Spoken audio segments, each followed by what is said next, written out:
Hey up folks, you're back again. Look at that. Get yourself subscribed. I don't know if you know this, but if you're not subscribed, there's a 1.3% chance that you're more likely to get struck by lightning. Bit of food for thought. Anyway, what we got today? Oh, we've got a big announcement today. Big opening of the new area. We've got freight running on top. We've got 97201s running a rate lengthy train round for you train wagon counters you might want to start now. And we've got Red Stripe at back running his typical 90 tonners round. They're keeping out at way at lower section because it's passenger services galore today because there's some right crowds coming in for opening day. We've got news helicopter here and everything. It's going to be absolutely amazing. I'll not spoil it just yet, because it'll spoil it then, won't it? So anyway, yeah, I stuck that subscribe thing at the beginning of the video because I always say at end, if you like these videos, give us a thumbs up, subscribe, blah, blah, blah. But by end, nearly everyone's left apart from hardcore, so why not stick it at the beginning? Because if you like a little bit of it, then you like a little bit, don't you? You don't have to watch all 17 minutes. I do them to a length where you can have a nice brew in, which is what I've got right now. So I'm going to slurp on a brew in between speaking, and hopefully you'll be doing the same. I tell you now, in this video, I've got what I consider my best piece of video footage yet. I got real lucky with it, and it looks decent, and I'll tell you when it comes, see what you think. Oh, what's this? Look, you've not seen this before. This looks like he's got a parachute. He's one of these parachuting extreme train spotters. That video wants to be careful there, though, because I've heard that building there is a bit of a cult. So, yeah. So this here, look, he jumps off here and he falls down here with parachute, and then he gets his shots, and that's where it is, look, just outside of that little graffiti wall. So that's what's up there. Bit of a building. Supposed to be a cult. Not really seen much comings and goings from it. It might feature one day, who knows. So what I plan on doing is getting plenty of passengers into the station so they can get to the new area. So there'll be plenty of passenger trains running, and look at this one coming. Nice, not seen that one for a while. So yeah, we'll get some passengers in, we'll get plenty of people in so we can take the money, and then we'll get a quick run round with freight train on bottom level. I want to run, Grot needs to come round because he needs to drop some food supplies off for the new area. I've stuck a few more bits of detail here and there. You'll see in tunnel hole there's a couple of bits of road cones and stuff that's just been cast aside. Passenger train just running by this old diesel tank that I've had here. I've had this in for a couple of years now, and look, earning me an absolute fortune selling diesel out of that, folks, if you want any that's yellow, thick, sweet and puddingy. Ah, this is helicopter show his eye. Look how high he is. It's got a rate view, hasn't it, up there, look, and what's the interest of today? Hang on a minute then, I'm going to tell you. It's this new Kangaroo Land that we've got in at Liberty Junction, part of Australia World. My mate Australian Andy sent me a few packs of animals and some bits and bobs, which were a kind gesture, so I've put it into this little area. We've been storing them for a few weeks in that building, you know, that building on stilts, because we've had them a while, but we had absolutely loads, but unfortunately, I think Betty's caffe's been stealing kangaroos and cooking them, so there's not many left, I'm afraid, Andy. But yeah, here they are, look, and there's in the natural habitat of Liberty Junction with a bit of natural Australian ground on floor. It's creating quite a buzz, look. It's doing good for the station as well, to be fair, because all negativity it's had, it's doing well. We've got people there looking through fencing. We've got Annie's Cafe at end offering all sorts of absolute superb food, and some nice Australian animals. And there were a couple of bonus ones. A couple of lizards came out of one at crates. I don't know if they were supposed to be in, but... and then we've got this burger light on top, look, a big like American style lighting up burger that might not actually light up, but at least it looks good. So what we've got in Kangaroo Land? Well, we've got kangaroos, we've got koalas, we've got dingoes, we've got these two lizards, but I don't know if they were meant to be in there, but we've got them, and they're living in here now. But these dingoes, look, they're going to attack this kangaroo, so I don't know if that's going to survive much longer, because they've got like a pack mentality. But yeah, it's good. We've got ticket office all up and running, and we'll go through pricing shortly. We'll get these trains out at way, and we'll get some prices talked about in case any of you want to book a day. It's good for family. It's good bringing parents, grandparents, great-grandparents, great-grandkids, everything. You can even bring your guide dogs if you need to. Carers, anyone can come. It's decent. I mean, I will be honest, Andy, when I did say that time, can you send me a kangaroo, I wanted a real one to live in my house with Percy, rather than model ones. But I appreciate it anyway, but I still wouldn't mind a real one if you could get one through, just put it in a box and say it's a coach. It'll be all right with a couple of holes in. Anyway, back to this.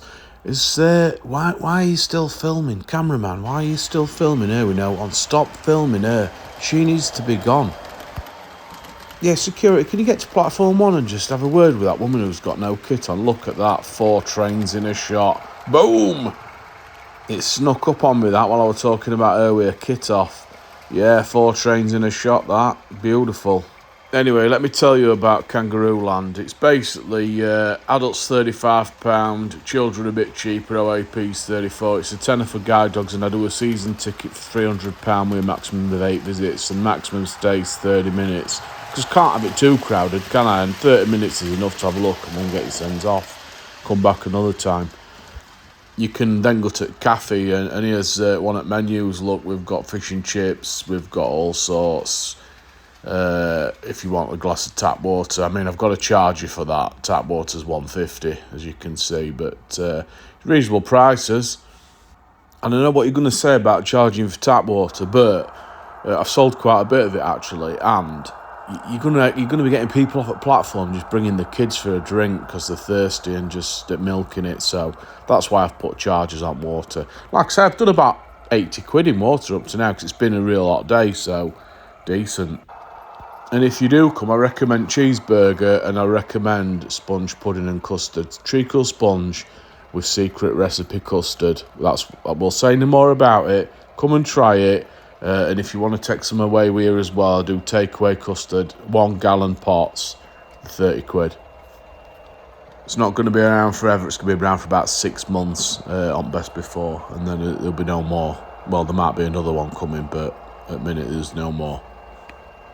Yeah, so basically, security team with Ladderman, they went across to Australia for a magazine shoot, something to do with Military Monthly, and basically they saw some little baby kangaroos, a few bits and bobs of animals, shoved them in some crates, and they brought them back. And Ladderman has really then kept his nose clean of it, but security team's been dealing with it, and that's the secret shipment that he's been talking about for the last few episodes a while ago, because they were trying to get him through customs. And yeah, you probably all thought he were up to no good doing some kind of narcotics trade, but really, he was trying to bring some more money into Liberty Junction, which I can only commend him for. This is a nice little shop. Look at that, beautiful. Oh, look at length of that train as well. I like that. All mixed as well. All mixed carriages. Some are weathered, some are not weathered. Not got around to weathering them all yet, but quite like that. And then them two at end.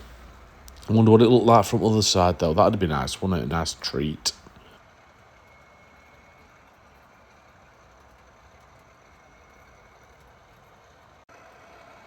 Yeah, look at that, folks. Your dreams have been answered. This is what it looks like from the other side. Listen, I was down in Gents the other day just making sure that woman had not been making too much of a mess. And I found another bag, and inside it were the actual DVD of that Extreme Train Spotters DVD that they've done. Did you want me to put that up as a video? Because I could do. Just let me know, and I'll consider making it. Not making it, hang on.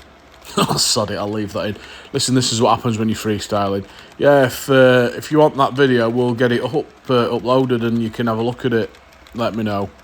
It's basically just all clips that they've done like that. I'll show you odd ones, so it'll just be more stuff like that. I don't know, maybe a bit of music. Depends if I can find any royalty-free music. Right, now we've cleared all passenger trains off. Grot's going to run some kangaroo food round. We've got a load of kangaroo food because they've not ate today. So, driver, if you just take it round, coast's clear, get you sent off. And shortly you're going to see the best shot that I think I've taken. And you can vote on it if you want. You can put it in comments if you think it's best one. I always try and get some decent stuff. I don't normally keep nonsensy background bits in, but this one's particularly good, even though it's a little bit blurred. Because basically I filmed it through some railings, so it's kind of distorted image, but I think it looks amazing. And look at that little snakearoo. I've put train halfway down one line, halfway down other fruit points, and I thought that looked good as well. I've been watching this week while I've been caring for my poorly bits down below. I've been watching some mouldy raspberries videos, and it's kind of inspiring me to do another layout with just because I've got so many lines here, but in places it's just a single line running through a load of scenery, and I like it. I really like it. And I thought maybe I might do one because I'm really contemplating building a centre shed of a decent size. I'm thinking 30-footer and get some proper length in, but I just don't know yet. We'll have to see. It's not going to be this year, but it's a project. It might be this year because I get giddy, don't I? But it might not be. And if I do that, do I do it as like a single line with just a couple of sidings, or do I do it as some proper decent TMD stuff? Like a bigger version of what I wanted here. Anyway, I'll get back to that. This is the shot, folks. I think this is the best shot I've took. I think that looks absolutely mint. What do you think? Am I just being silly, or is that as good as I think it is? Because I really like that then. Yeah, so the only thing we're doing multiple lines with a million double slips and stuff is it costs an absolute fortune, doesn't it? Whereas if you're doing less lines, you can have long sweeping flowing track, and it's not going to be that dear. Because let's face it, I need some more rolling stock. I don't just need new layouts, I need everything. It's like an addiction, isn't it? You get one, and then you think, oh, I'll just get next model up, or I'll get better model, Then you see other people who've got loads and loads of coaches and trains that are like 14 coaches long, and you think, why can't I have that? So then you think, well, I've got a garden big enough, I can put any size in there, and it'll be decent. So anyway, back on track. Grot's running round back at depot. Look at that tarpaulin. I don't know who's put that on there. 2 colours. Why don't they use a single colour? Bizarre that, isn't it? They've kind of done it that way, haven't they? Like proving a point, it looks of it. Anyway, I talk about these new models, but these Tilcon wagons at top, look how slow they're running. That is Red Stripe 37, and he's not even running at his slowest. It's unbelievable how good that loco is. It can just run so slow. It's just a shame that speaker's not up to much. I really need to improve that, but it's getting round to it. And then, as you saw, Intercity went by at a right rate of knots into the tunnel. Loving life. He's always loving life, his Intercity. And it's surprising how much a bit of weathering makes you feel about something, because that grot there, I would have swapped him for nearly any other model. 2 weeks ago, I'd have swapped it for nearly anything. Look at her, what's she wearing? You can't go showing you rack off, there's kids about. Yeah, anyway, I would have swapped it for pretty much anything of a similar nature, sound fitted Acura scale, but now it's been promoted. It's one of my favourite. I really like it, and I'm going to bring it in nice and slow now because it's just dropping food off, and I really like it. I really weren't. I know a lot of people love this scheme, this livery, but it weren't grabbing me. But now it is. I really do like it now, so I need to do some more. Interestingly, if you pause video at 14:07, it looks like that burger's coming out at Ariel, like it's a special fast food edition. So he's going to stay there for a few seconds while they grab kangaroo food out, and then he's going to take off at a rate of knots and thrash engine to bits. So what else have we got coming up? I've ordered some loads for them 3 British Fuels wagons, PFA containers from a Acura scale. They should be here any time. I've been adding bits and bobs more detail, like these barrels and whatnot, just at sides at track. And then I'm just going to do a little bit more to that area around where that building on stilts is. I'm going to put some piles of sleepers and put some weeds and stuff. And then that's about that. And then I think it's time to get round to that little bit of foil roof that you can see back at Depot-y area, because I really need to get rid of that, but it's going to be a right pain, so I've been avoiding it. Then once that's done, I reckon I might start doing some work on that big tunnel. I could do with getting a load of plaster of Paris rocks done, but they're a right pain. I've got 2 of them moulds from Woodland Scenics, which are amazing moulds, but it's just having patience to do each one, because I'm going to need quite a lot. Doing each one, letting it dry a bit, pulling it out at mould, doing it again, pulling it out at mould. Then I've got my missus is going to be like, what are you doing with all this in kitchen? You're making a right mess, blah, blah, blah, blah, blah. Giving me an headache, doing me head in.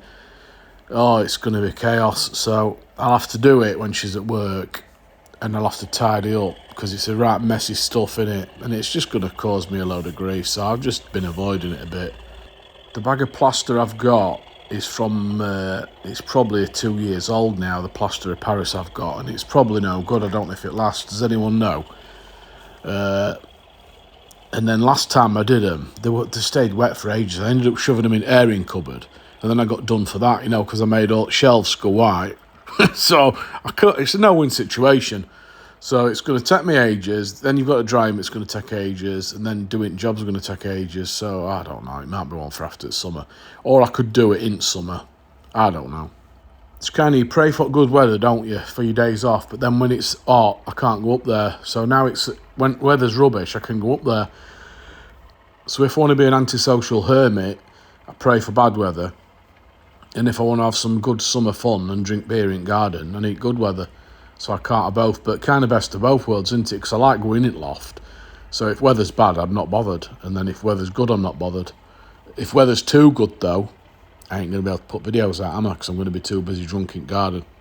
Anyway, we're about at the end, folks. Last but not least, I just want to thank Australian Andy, which is Andrew MB8XP, who contacted me privately, asked for my address, and then said he wanted to send me a package. And luckily, it wasn't a toxic chemical package. It was some Australian animals and some bits and bobs for my layout, which I really appreciate, mate. It's really nice you've done that. If anyone wants to top trump Australian Andy, I really wouldn't mind one of them newer Cure Scale Colas 37s. That'd be decent. Anyway, folks, thanks for watching. See you next time. Let me know if you want that Extreme Train Spotters. Cheers.